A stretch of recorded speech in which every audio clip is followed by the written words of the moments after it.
બસ હું એમ કઉ છું કે જયારે તમને ખબર, અને અમુકે તો એવું લખ્યું મિની પાકિસ્તાન એવો શબ્દ વાપર્યો છે, બોલો, કે જંગલેશ્વર વિસ્તાર મિની પાકિસ્તાન જેવું હતું. હવે આટલું ખૂનખાર જો વિસ્તાર કોઈ હોય, અતિ સંવેદનશીલ હોય, તો ડિમોલિશન થાય. એના માટે સરાહના કરીએ એટલી ઓછી એમ થવું જોઈએ.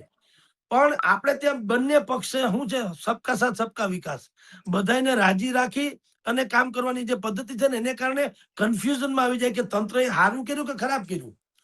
કારણ કે એક કોથી આ તમે હા ગેરકાનૂની બધું સાફ થયું તો સારું થયું. અને રો કકલ કરતી બેનો દીકરીના ફોટા છે એ તમે મૂકો, વૃદ્ધાના ફોટા મૂકો તો તમને મને અરેરાટી થાય કે આ બિચારાને કેવી હાલત થઈ. પણ એ બિચારા એ સમજવું જોઈએ ને કે ભાઈ વર્ષોથી તમે ગેરકાનૂની છુઓ, તમને નોટિસો આપવામાં આવી છે, કોર્ટમાં કેસ કબાડા હાલે છે, આજની ને કાલ આ બુલડોઝર ફરે એમ છે, તમારી વ્યવસ્થા તમે કરી લ્યો. અને બધા જ લોકો ગરીબ નથી હોતા.